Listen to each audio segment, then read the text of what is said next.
Hey there, it's Snez here from Sentience Personal Training, and today I want to talk about routines with you.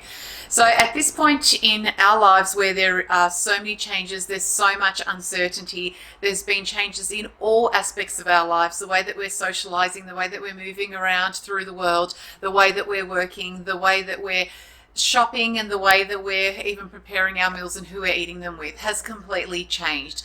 And in a time where there is so many change, it can feel very stressful to us. As human beings, we generally don't like a lot of change, and when there's the degree of change that we're experiencing all at the one go, as we are at the moment, a really important thing to do is to make sure that we maintain some form of routine.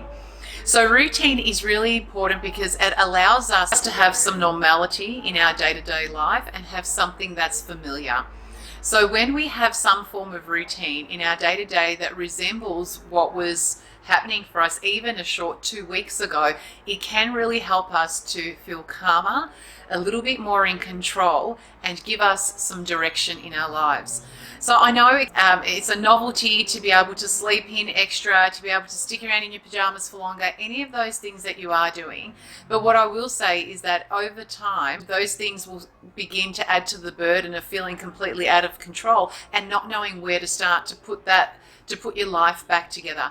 So it really is essential in our ability to be able to cope at this point in time is to stick to some sort of routine that resembles our lives before these huge changes.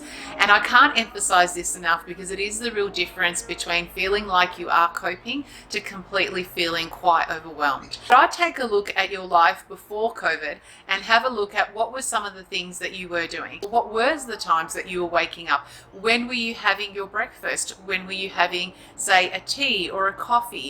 When were you, if you had a special outing that you caught up with friends once a week or something like that? Try to have those routines in place in a new way.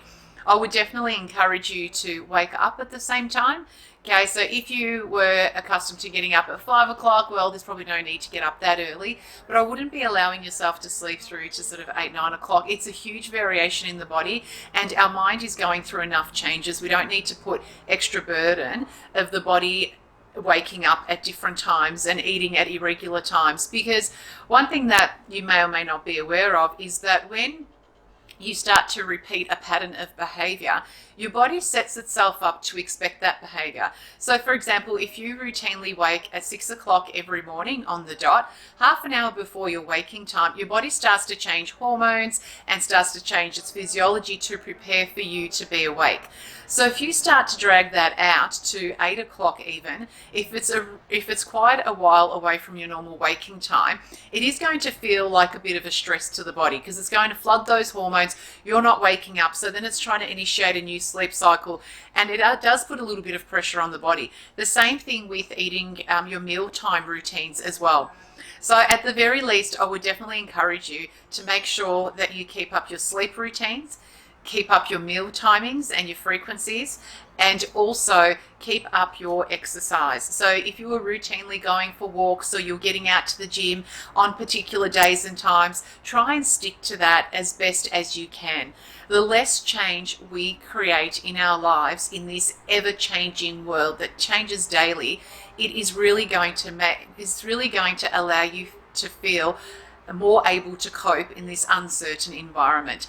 And even though you may not recognize that as a big deal, internally your body experiences it as a stress. So when you're adding these micro levels and layers of stress in relation to the way that your body's responding to your new routines, it can really compound the emotional stress and anxiety that we are feeling as a result of the information that we're hearing, the changes, the sacrifices that we are going to have to make.